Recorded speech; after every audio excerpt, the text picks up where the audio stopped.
These were the final moments before a family was executed by the cartel. On the night June 9, 2024, a security camera in León, Mexico captured something chilling. The footage shows 5 National Guard officers walking up to a small, dimly lit home. No lights, no warning, just silence. I'm back, SpoiledTTI to the E, and today we're going to be taking a look at these creepy TikTok videos. These are the winners of last video's riddle. You guys have been doing actually very good at this. Some of them have been fairly hard and some of them have been fairly easy, so like you guys are on a good pace. Possibly get this other one. What has one eye but can't see? If you know, put it down in the comments, and as y'all know, if you get it right, you get a video shout out. As y'all know, these videos do get crazy, and it says around 70% of you guys are not subscribed, so make sure to subscribe. So you think life on a submarine is just like a scene from a war movie? Yeah, no. Here's what they don't tell you about living in a metal tube under the ocean for months at a time. For starters, no sunlight, no problem. First off, say goodbye to the sun. You wake up, it's dark. You go to sleep, it's dark. Your body clock, absolutely destroyed. You're running on an 18-hour day, not to mention the time on watch, you got 12 hours off. And half of that off time, yeah, you're either maintaining gear or trying to fall asleep next to a running nuclear reactor. When it comes to the smell, just accept it. Imagine being locked up in a tin can with 100 other dudes and no fresh air. The smell? It's like a mix of diesel, BO, and whatever's rotting away in the galley sink. Showering? Optional. Deodorant? It's essential to the mission. Next up, you'll learn to hot rack like a pro. You ever shared a bed with another grown man without actually sharing it? Welcome to hot racking. You sleep in a rack while the other guy works, and then you swap. Your mattress is basically a communal timeshare, and I hope you like the smell of someone else's regret. The food is surprisingly good. Believe it or not, submarine food is some of the best in the Navy, because keeping morale up when you're trapped in a glorified sewer pipe means feeding the crew like kings, until you run out of food, and then it's straight up prison rations. And last, privacy. What's that? You think berthings on a surface ship is bad? Try living in a space where the only privacy you get is turning your back while changing in the hallway. Personal space? It no longer exists. This is a true story about a man who decided to explore the world's deepest cave but faced a tragedy due to a small mistake. The map indicated that the PSG team had left several camps inside the cave, so carrying only essential equipment, he entered the Veryovkina cave alone. Sergei quickly descended to the first supply point, where he enjoyed the food left by previous explorers. However, he soon realized a fatal problem. He had forgotten the climbing stirrups. His only options were to wait for rescue or try to climb out on his own. But no one knew he was there, and the cave was rarely visited. In the following days, Sergei tried various ways to climb, but due to the cave's depth, it was almost impossible to do so using only his hands and ropes. As the supplies ran out, he became increasingly weak. After 6 days of despair, Sergei decided to descend further, hoping to find climbing equipment and food at the next supply point. Perhaps then he could make his way back to the cave's entrance, located 1,000 meters above. Unfortunately, when he reached the new camp, he found no equipment or food. Surrounded by darkness, humidity, extreme cold, hunger, and exhaustion, his only option for survival was to keep going down. He knew there was another supply point about 300 meters below. Although completely drained, his will to survive was unshakable. As he descended, the cave's humidity levels reached extremes. At 100%, in some sections, waterfalls poured directly onto him. His cotton climbing clothes were clearly inadequate for such conditions.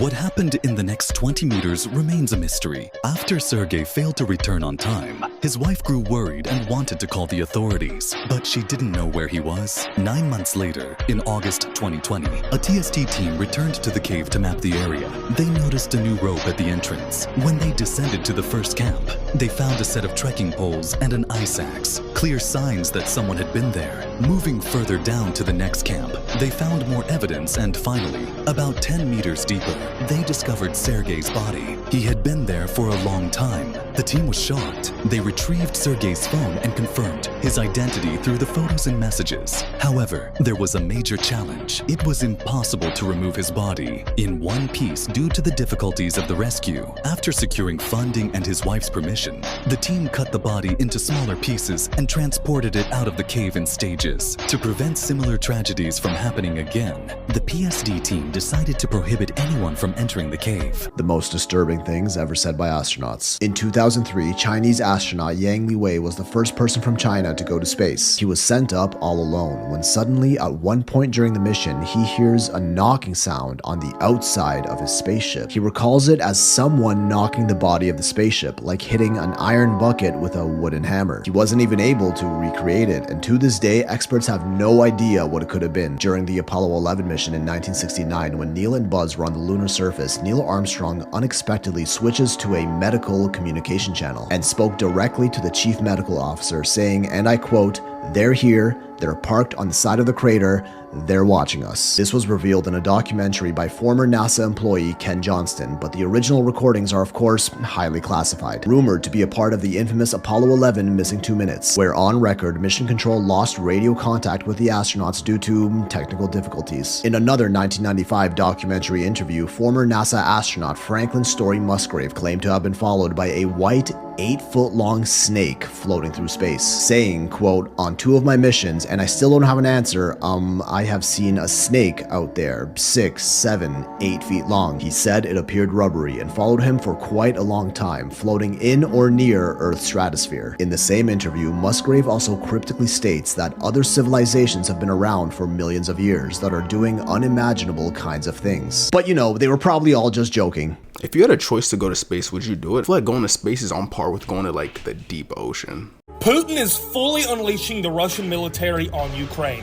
Putin's response to a 30-day ceasefire was a complete Russian military annihilation of the Ukrainian forces in Kursk last night. And then he showed up in full military uniform in Kursk to discuss operations with his generals. And within the past hour, they have liberated this green area from Ukrainian occupation. Putin announced that the Ukrainians are 86% out of the Kursk region. Just 2 weeks ago, Zelensky suggested exchanging the Kursk region for Ukrainian territory. And in just 1 week, the Russians were able to retake this entire area. The Russians say that a 30-day ceasefire is not going to happen because all the West wants to do is rearm Ukraine. And there is a little truth to that, as the US has restored full military aid to Ukraine and the EU an $800 billion aid package to go. It is worth noting that Zelensky himself has said that Ukraine will not give up any Russian-occupied territory. Putin responded by essentially saying, "Come get it then," and then proceeded to ramp up military operations and buff up the border. Putin also says any Ukrainians found in Russian territory will be classified as terrorists and not given quarter. They've been talking about a ceasefire for a minute. It's like, what happened? I thought Trump said he completely cut aid to Ukraine. Like, did he go back on it? So perfect as a great and cherished state. Keeping "O Canada," the national anthem. I love it. I think it's great. Keep it. But it'll be for the state, one of our greatest states. Maybe our greatest state. Back in 1973, Stanford University ran an experiment where they sent 8 mentally healthy patients to a mental hospital. All 8 patients were told to tell their doctors that they were hearing voices and seeing hallucinations. But once they got accepted into the mental hospital, they were told to act completely normal. The people in charge of this experiment did not tell the hospital or staff that they were running the experiment. After 7 days of all 8 patients being in the mental hospital, all of them were diagnosed with serious mental disorders. In fact, all 8 patients were diagnosed with either schizophrenia or bipolar disorder, even though the entire time they acted completely normal. Stanford University published their findings challenging the validity of diagnosing psychiatric disorders. When the hospital heard about this, they asked Stanford to perform the experiment one more time. They wanted to prove that they could accurately diagnose patients and tell if a patient was faking it or not. The experimenters back at Stanford told the hospital they would in fact send 8 more patients. For the next 5 weeks, the hospital really focused in on patients, trying to find the 8 patients that were quote-unquote faking it. After 5 weeks of looking for the 8 patients, the hospital called Stanford and claimed they found the 8 patients, only for Stanford to tell the hospital that they hadn't sent any 8 patients yet. I actually do remember hearing about the study that said if you convince someone that they're mentally insane, they can become mentally insane, which is actually kind of strange. Where Mary Kubalak of Pembroke Pines is judged to be incapacitated for believing she'd won a $7 million Jamaican lottery. I could not convince her. Nobody could convince her. She still believes it. Yeah, I suppose. It's a sad, tough case. Mary's own financial advisor took her to court to stop her from sending money to her Jamaican scammer, who had convinced her she must pay fees to get her millions. Over the months, she wired thousands of dollars time and again until she sent more than $370,000 to this man, Chris Andre Dehaney, according to documents and sources. We used Mary's phone records to call the scammer last summer. He posed as a woman. If I had a way to take Mary $35,000, honestly to God, I would take it. Thank you. All right, have a good day. So we go to Jamaica to confront Dehaney, not knowing what we'd find. Our source says Dehaney lived in this gated community outside of Kingston in the town of Portmore, where inside his house he ran his broad scam. This guy is suspected of stealing $370,000, maybe $400,000 from one old woman in Miami. Would really like to catch this guy. Guards remember him. We even know exactly which townhouse he's renting. Now, if somebody's going to rent a home, Property owners block our entry and insist he no. As a Jamaican, I kind of, I feel bad for the woman, but at this point, I kind of look at it as like a donation, because if you send the first couple $100,000 and you didn't get the payout, and now you're sending even 300 more thousand, you're just donating at that point. So if you took 10 grilled cheese sandwiches and stacked them on top of each other, kind of like this right here, and then you took those 10 grilled cheese sandwiches and put them in kind of something like this here, except it can hold 10 grilled cheese sandwiches. For now, we'll call this machine the Grilled Cheese Compactor 9000. If you compacted all of those grilled cheese sandwiches into like a 1" by 1" cube and then ate that 1" by 1" cube, would you be full? Like, my brain tells me, of course you'll be full. That's 10 grilled cheese sandwiches. But my stomach's telling me, no, you're not going to be full. That's only a little 1" by 1" cube of grilled cheese sandwiches. And like, of course, there's going to be things at play. If you're eating these grilled cheese sandwiches at nighttime, of course you're going to be able to eat the whole cube. I tried to Google it because I figured some Redditor 9 years ago would want to test my theory or had already thought of this. But for some reason, it seems like Google's just worried about my mental health. I'm not really sure what that's all about. Also, is it even possible to condense 10 sandwiches to a little 1" by 1" cube? Or is that going to be too dense? How small can you squish a grilled cheese? Breaking news, a Walmart employee was cooked alive inside of a walk-in oven. Neither the Walmart nor the police are providing any details surrounding what happened, so I did some digging. The incident took place on Saturday at around 9:22 p.m. at the Halifax Central Walmart in Nova Scotia. Police were called at around 9:30 p.m. for a report of a sudden death, which was later revealed to be a 19-year-old woman who was employed at that store. Customers who were shopping that night said they randomly heard a voice over the intercom saying the store is now closed, and then started seeing employees frantically running around saying there's an emergency before they began ushering all of the customers to the front of the store, where they told them they need to drop all of their items and leave immediately. The other employees at that location began speaking out, saying it's protocol to go inside the oven while it's on and clean it. Some people were saying that the emergency release button from the inside was broken and that's how she got trapped, but others are saying that that's not possible. Someone who works at a Walmart bakery said our walk-in ovens have release buttons on the inside. If for any reason you get closed in, you push it and it releases the latch and the oven turns off. Someone said the button was broken, but there's still no way she got closed in accidentally. Either she closed herself in or someone else did. Those doors don't shut on their own and they definitely don't latch on without being pushed or pulled into place. Someone else said the oven gets turned on from the outside by a button. Someone had to turn it on, plus customers could hear her screams. No one could find her and let her out. It's a see-through oven. Foul play, I say. Rest in peace to this poor woman, and as soon as they come out with any new details, I'll keep you guys updated.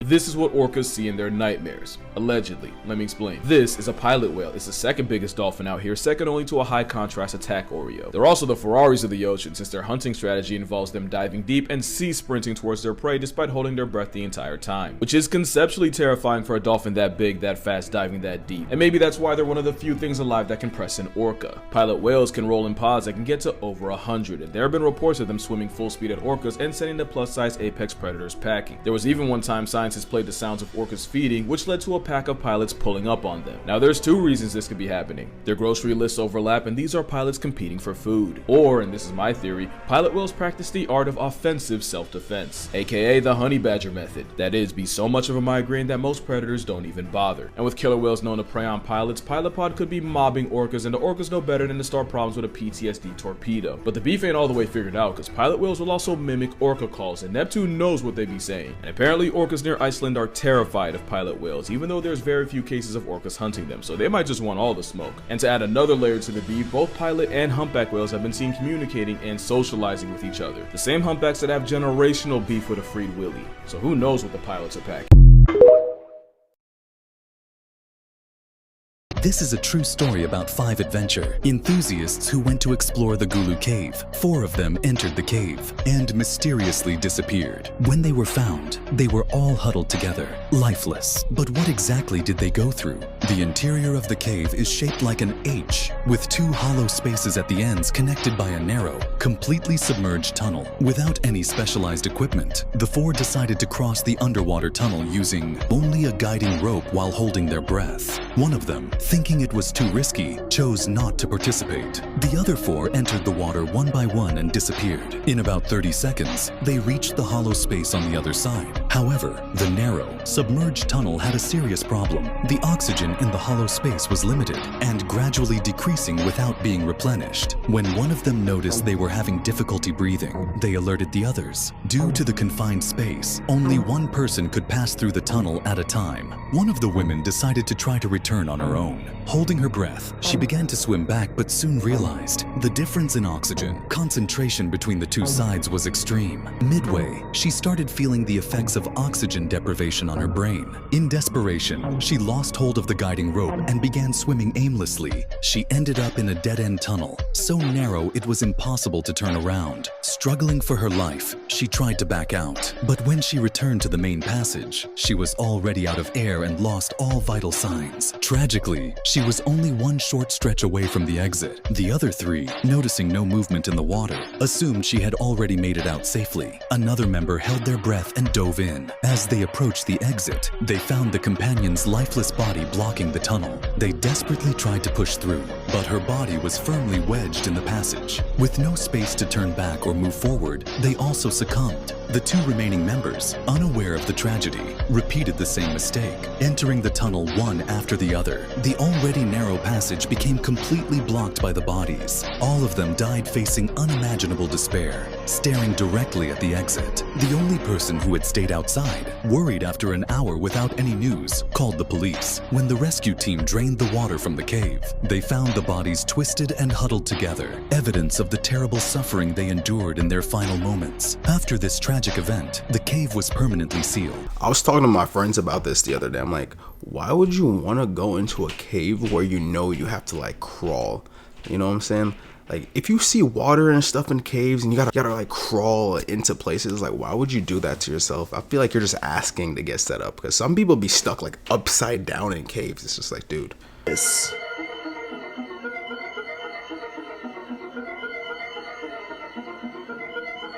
is what would happen if you traveled 1 billion years into the past. Shorter days, no visible life, noxious gases in the atmosphere, bombarded by deadly ultraviolet rays from the sun, with black sludgy oceans and barren land. The Earth just entered the Neo-Proterozoic era, and this is how long you'd be able to survive here. Everyone knows the survival rule of 3, stating as a general ballpark that we can survive about 3 weeks without food, 3 days without water, 3 hours without shelter in extreme environments, and 3 minutes without air. There's obviously exceptions, but it's a generalization. Let's run through that survival list and see how long you'd last on old Earth. Before we can do anything, we still have to be able to see. So will the sun still be there to give us light? Yes, it would, but a typical day would be around 18 hours instead of the usual 24, so we'd have to adjust to that. That is, if we can even survive until then, so let's start with food. Plants and animals, as we know today, basically don't exist yet at all. The Cambrian explosion, a period of rapid evolution that resulted in a lot of new forms of more complex life on Earth, wasn't set to happen for at least another 500 million years, so there wouldn't really be much to eat. Life existed pretty much only in the ocean, as simple, single, or even multi-celled organisms, and possibly some basic plants like algae. Yup, floating bacteria in the ocean is pretty much all we got for dinner. What about drinking water? How were the oceans like? Well, we actually kind of know exactly what they were like. Scientists found 2.7 billion year old water under Ontario, Canada, that remained untouched by our atmosphere for at least 1 billion years. They took it up to study, and one brave soul actually tasted it herself, and it was nasty. Saltier than today's oceans, thicker than regular water, and it also turned orange when exposed to oxygen. This is what we call primordial soup, thick water filled with the early forms of microbial life. Great for kickstarting the theoretical process of evolution, not so much for drinking. What about shelter on old Earth? Could we at least protect ourselves from the elements? Well, 1 billion years ago, Earth would have been pretty flat. Big mountain ranges haven't had the chance to form yet on our shifting plates, so finding caves to shelter shelter in would prove difficult. All land on the planet was a collection of land masses crammed closely together, forming the supercontinent of Rodinia? Yeah, not even Pangea. That wasn't set to form for another 700 million years. We've actually had a bunch of supercontinents on Earth, like Columbia, Rodinia, Pannotia, Gondwana, and then finally Pangea. In this case, it was Rodinia, surrounded by a superocean named Morovia. In these days, massive super earthquakes and super volcanoes were the norm, from how close together the tectonic plates were all grinding up against each other. So you'd be dealing with that as well. Microscopic food, salty thick water to drink, and barely any shelter. Things aren't looking so good. How about air? Could we at least breathe out here? The air was technically breathable, but only for a few minutes due to the low concentration of oxygen before you'd pass out. Oxygen levels were at about 2%, while today we're at 21%, so breathing would be difficult. And there would almost definitely be some weird airborne microbes in the air that our bodies aren't used to and would us if we inhaled them. Not to mention the ozone layer wasn't set to form for another 400 million years, so the sun's radiation would very quickly fry you too. If the heat didn't get you first, as the average global temperature could have been anywhere around 50 degrees Celsius, but they're really just guessing here. The only thing that would be the same as it is right now is gravity, our friendly universal constant. But this is really all just a scientific guess at best. In fact, we're missing about 1 billion years of Earth's history, during which time we don't really know what happened. When dealing with these timescales of hundreds of millions, billions of years, we look at the geological record for study, core samples, and rock layers. The deeper we go, the further back in time we are, and newer, more recent layers get stacked on top. We can analyze these layers for their chemical composition and find out what the Earth was like during a specific era. But all over the entire world, there's an abrupt missing section of layers, and we have no idea why. Known as the Great Unconformity, best exposed in the Grand Canyon, where you can find Cambrian-era rocks about 500 million years old, stacked directly on top of Precambrian rocks about 1.7 billion years old. That's 1.2 billion years missing, right in the middle of which we'd find Earth 1 billion years ago. Yeah, I know it's a lot of math, but basically we have no clue what it was like. That woman, they said, drank that old water. Oh my gosh, she's brave. Like, there's definitely a lot of things in that old water. Like, why would you drink that? If you could rack your brain right now to ask yourself, what is the most disturbing Disney Channel original movie? Which one would you pick? If you chose Don't Look Under the Bed, you're correct, because the movie actually almost never even made it to television. Any of the sequences that did eventually make the cut were considered so disturbing, this is actually one of the only Disney Channel original movies that has a TV PG rating. Anne Sweeney, who was the president of Disney Channel at the time, as well as countless other executives, had a lot of issues with this film. And even to this day, there are still some sequences, some scenes that have never seen the light of day. They were not going to be included in the movie. And I think in part, the credit should go to the director, who was really trying to creatively push the boundaries of what could be included in children's horror. Even just beyond the disturbing imagery, they explored some pretty dark themes in a children's movie, starting to play with psychological horror when Frances can see things that everybody else thinks she's crazy for. In 2006, Disney Channel had to pull it from the October catalog. It will not be on Disney Channel again. Breaking news, the high school track runner who attacked another student with a baton during the race has officially been charged with assault and battery. Those tears aren't fooling anyone. She has yet to apologize. Her and her family have denied any wrongdoing, and she's only upset because of the amount of backlash she's receiving. She said her baton got stuck and it rolled up her back. She lost her balance, and when she pumped her arm, she got hit. She was cutting in when it happened, and she even blames her, saying she should have waited a little bit longer to cut in. I know my intentions. I would never hit someone on purpose. And her mother doubled down, saying she doesn't even have to see the video. She knows 100% that she would never do that to anybody. She even said there's other angles where it proves this whole thing was an accident, but every other angle that comes out makes it look more and more intentional. The victim's family said they haven't received any apologies or remorse even after their daughter was diagnosed with a concussion and possible skull fracture, and they're looking to take out a protective order against the other students. Let me know what you guys think about this. Does this look like an accident, or did she do it on purpose? And as always, I'll keep you guys updated.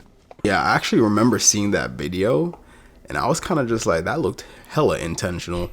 Like, she said, oh, she should have slowed down. How is she supposed to slow down if she's in front of you? She can't even see what's going on behind her, and you're running. Mind you, if you're running at full speed, you're not thinking like, oh yeah, I'm about to get blasted with a baton in the back of my head. Crazy things happening in the world right now. A boss let go of a member of his staff because she came back from maternity leave pregnant again. A recall has been issued after Minute Maid sold zero sugar lemonade that contained 40 grams of sugar. This is the most recent and clearest image of Mars that we have. And this is the most recent image of Earth that we have. For the first time in recorded history, which is 130 years, there was no snow on Mount Fuji in November. A 1,000-pound tuna was caught in New Hampshire. Snoop Dogg has confirmed that he has a staff member that makes sure that everyone else doesn't get too high while they're smoking. A man who won an $11 million lottery says he now feels regret for buying houses for his friends that he is no longer in contact with. A popular flat earther YouTuber admitted he was wrong after taking a trip to Antarctica to test the theory of flat Earth. An Italian nun was arrested over strong links to a powerful mafia network. A worldwide police notice has been issued for a missing college student who traveled from the US to the Dominican Republic for spring break. And despite a massive search being underway, she is still nowhere to be found 6 days later. Sudiksha Kunaki, who is only 20 years old and studying medicine at Pittsburgh University, went to the beach with a group of friends after clubbing at about 5 a.m. After about an hour, most of the group called it a night and headed back to the hotel. But Sudiksha stayed with the guy that they met while they were out, named Joshua Ribe from Iowa, USA. In fact, this was the last known security footage of Sudiksha headed to the beach. It looks like she was quite drunk and unstable and in the arms of the guy who is believed to be Joshua. The two of them reportedly went swimming in the ocean together and the waves were pretty rough. Now, Joshua gave authorities 3 different accounts of what happened next. The first being that he was hit by a big wave and started to feel sick. He asked her if she was okay before going back to the shore and passing out on the sand. When he woke up, she had vanished and she's never been seen since. The second account was that before he fell asleep, he saw her in knee-deep water. And the third account being that he saw her walking along the shore before he passed out. Now, sources say that translation issues could have been the reason for those differences. Authorities have speculated that Sudiksha may have drowned, but because they still have not found her body on land or at sea, they released this worldwide missing persons police notice. Yesterday, her father called on authorities to expand search efforts because he is growing concerned that she was kidnapped or trafficked since her body never washed ashore. Now, police say that there were no signs of violence and that Joshua is not considered to be a suspect at this time. But of course, as we know more, I'll keep you guys updated. In medieval times, a 7-foot 2-inch black man was given one of the best jobs during that era. The king instructed Roque Jose to sleep daily with slave women due to his long and powerful build. King's primary objective was to construct an army of tall, strong, and muscular slaves. Over the years, Jose slept with countless women and had 249 children whom he equally loved. The top 3 most protected people in the world. Number 3 is the Pope. And I don't know when the last time somebody tried to take out the Pope was, probably in like the 14th century. But the Pope Mobile is the coolest protection measure of all. I mean, bulletproof glass on all sides, driving around town like you're a porcelain doll on display. It's just priceless. Number 2 is Vladimir Putin, and I think a few people have it out for him. But, you know, he kind of earned it. He's got it out for an entire country. Because why? Because he wants the land back or something? But it's like, you know, Vladimir, keep your head, I don't know, on a swivel. If you like this list and want more about other nonsense, follow me. Leave me a comment with the person you thought would be the most protected in the world. Also follow my wife Samantha, who I've tagged, and find me on Cameo if you want a personalized message. Number 1, now I thought it was going to be our president. I thought the U.S. takes extreme measures to protect our president, but not as extreme as North Korea for Kim Jong-un. I don't know if it's me, but I remember them saying that the Pope actually got attacked like a couple months ago or something like that. Like I don't remember the specific details, but I'm pretty sure I heard about it. Like someone tried to like take him out or something like that. There's some crazy things that people originally resisted. Streaming services were laughed at first, with TV networks insisting nobody would ever want to watch movies or shows on the internet. Online dating was considered desperate by people in the 90s and early 2000s, thinking only the socially inept would meet partners on the internet. Self-checkouts were seen as confusing, with the early users insisting they were slower and less convenient than real cashiers. Movies with sound were considered a gimmick, with silent film actors, critics, and audiences in the 1920s thinking talkies would never replace cinema.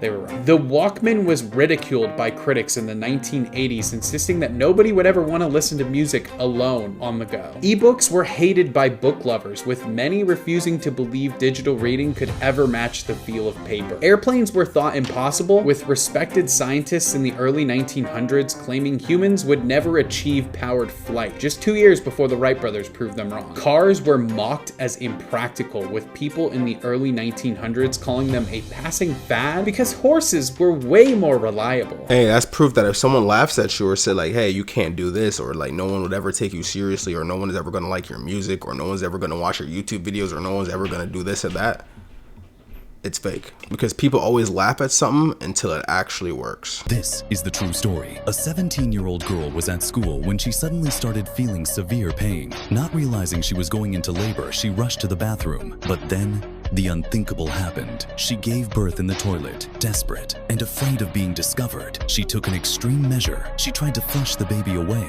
but what she didn't expect was for the baby's head to get stuck in the pipe. Terrified, she fled the scene. Minutes later, school staff heard muffled crying from the bathroom and called the police. Firefighters arrived quickly and assessed the severity of the situation. Carefully, they cut part of the plumbing and managed to push the baby upward, where another team was able to safely pull the child out. After 3 hours of tension, the baby was rescued and, amazingly, without any injuries. In the end, the child was taken home by family members, where they received the necessary care. This incident, although shocking, reminded everyone of the importance of staying calm in difficult situations and the power of quick, coordinated action. It was a fortunate outcome thanks to the bravery and quick thinking of the rescuers involved.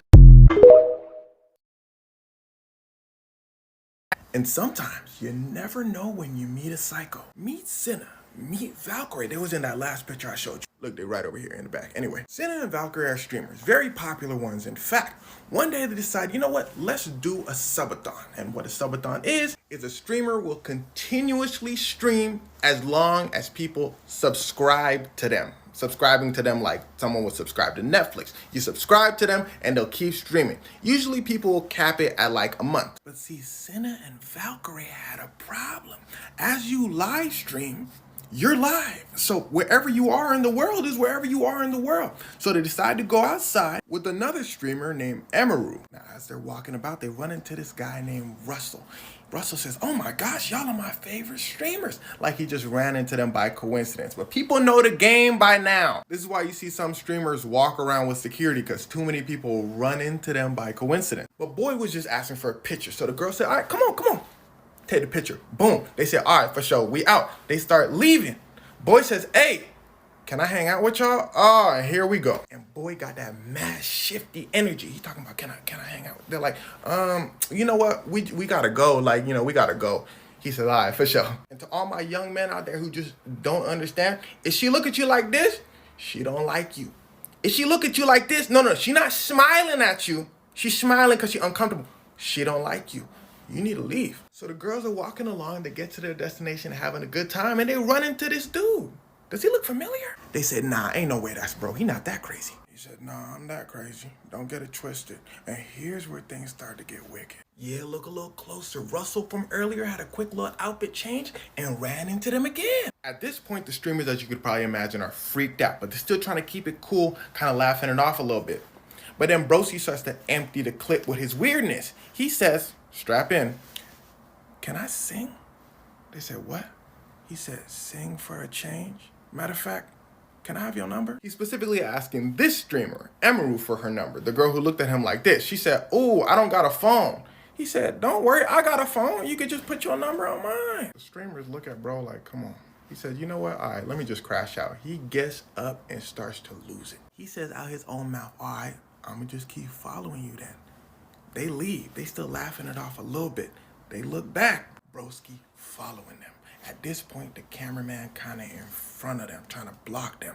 Broski starts to lose it on the cameraman a little bit, talking about, you want to scrap? You want to go? Senna immediately, shout out Senna, jumps in front of her friends, puts them behind her, and starts screaming for security. Security rushes in. At least I think it was security, because you can't really make them out in the video.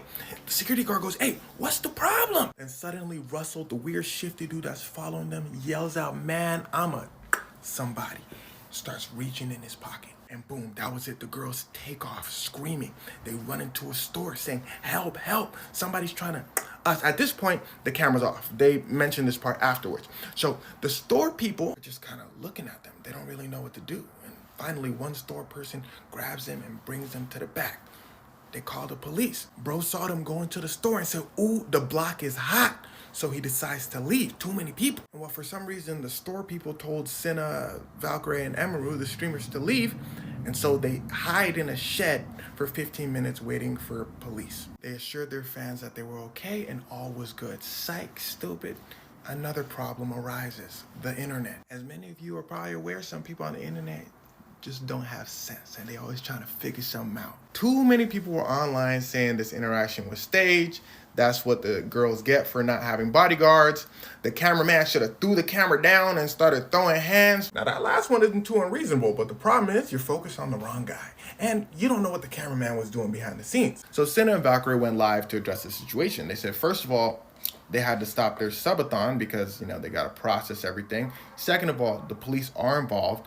Third of all, the cameraman was doing the best he could in that situation. And then they start breaking into tears. Well, because it's a traumatizing event. A dude is reaching into his pocket saying, I'm about to, you think it might be your last day. If you find yourself blaming these streamers in any capacity, instead of just blaming bro right here for being psychotic, then wisdom is chasing you, but you are faster. And that's your twin, you twinning them. Women go through this every single day, and most of the time it's not on camera.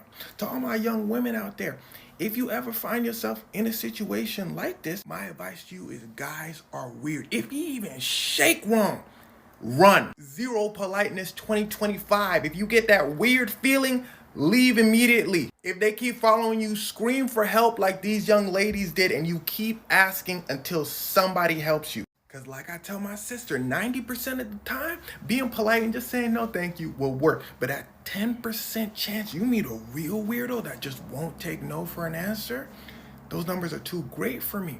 So just walk away. Most dudes will understand. If it's a weirdo and he follows you, we here now. It's time to start asking for help. If you're the type of person that carries pepper spray on him, then strike first. Let that thing fly. You're helping him. He not gonna do it again. But man, it really is a shame. You can't just go out and live life. You telling me I gotta look over my shoulder because I'm a woman? Stop playing. All the best for the streamers. Wishing them the best. Wishing the worst for the weirdo. I mean, to be fair, I'm not a streamer, you know what I'm saying? I'm a YouTuber, TikToker, content creator, whatever. But I'm probably going to start streaming eventually. And I can tell you from what I've seen, mostly with the female streamers, there's always like a lot of weird coincidences that go on stream. So that's why I like a lot of popular streamers like Speed, Kai Cenat, and all these other top tier streamers. They'll go out with bodyguards and stuff like that, which is smart. So I feel like with female streamers specifically, because I know there's a lot of weird dudes. Thank God I'm not one of them. There's a lot of weird dudes out there. For female streamers, I feel like they specifically need the bodyguards.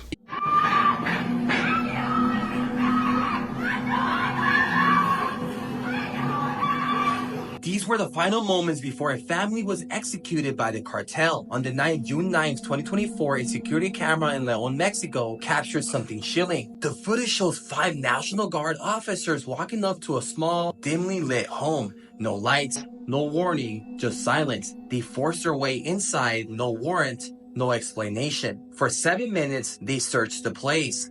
Then, as quickly as they arrived, they leave. But one of them is holding something. A large black bag. What was inside, no one knows. But minutes later, cartel members arrive. A pickup truck flies down the street and screeches to a stop. 4 armed men jump out, no mask, no hesitation. They kick down the door and storm in, guns blazing. Then pure hell. Bullets shred through walls, through bodies, through everything in their path. Then the screams, women crying, begging for their lives. But the gunmen, they don't care, they don't stop. They move room to room, firing shot after shot, making sure no one gets out alive. And the worst part, a neighbor's security camera caught everything. Not just the gunfire, but the screams.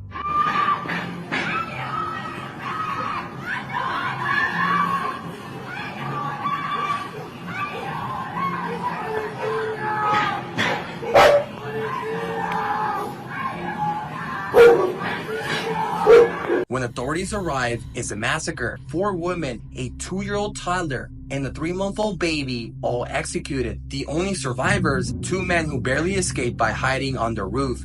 But here's where things get even darker. Those same National Guard officers from the footage, days later, they were arrested. Turns out they weren't just bystanders. They were in on it. Authorities believe that the cartel was hunting for one specific person, but when they didn't find the guy, they wiped out his entire family. If you guys want to listen to more Mexican cartel videos like this, then like and follow. Dude, the cartel is vicious. Like, they do not care. If you cross them, they won't just wipe you, they'll wipe your whole bloodline, I swear to you. It's sad because I don't know why they decided to take out a toddler and a 3-month-old baby, knowing damn well those two couldn't do anything. I mean, I guess it limits their suffering, and it doesn't give them the chance to, I guess, get revenge. I don't even know, like, you know what I'm saying? That's kind of weird. Someone messaged me and said I should lip read this for you all. So, Miguel, this is for you. Let's go ahead and try. I tell you right now, bro, keep my son out of this bro. Okay, that's super fast, so like always, we're gonna slow it down and zoom in. I'll tell you right now, bro, keep my son out of this bro. And that's it. So a lot of other lip readers saw the same thing, specifically that last line, but hang on, there's more to this. So you actually don't have to rely on lip readers for this one, because the person he was talking to, Stephen A. Smith, he's telling everyone what was said to him. Let's see it. Approached me during the game, and he said, "Stop effing with my son. That's my effing son. Stop effing with my son." I said, "What? Nah, man, straight up, man to man. Real talk. Stop effing with my son." And I saw how furious he was. And I said, "We can talk about it later." "Nah, F that. Stop effing with my son. That's my son. I said, "All right, dog. Fine." And he walked away. That's all he said. That is not what I saw at all. Same with any of the other lip readers that have talked about this. We're going to need to watch it again. I will say, though, that guy was not only there, he is the person that was being spoken to, so I would trust him before I trust any lip reader, including myself. That is like, maybe he's remembering part of the conversation that happened before that video clip. Or maybe we're all wrong. Fun fact, do you know you can only see about 40% of the English language on a person's lips when they're speaking? Yeah. So let's watch it again and you guys decide.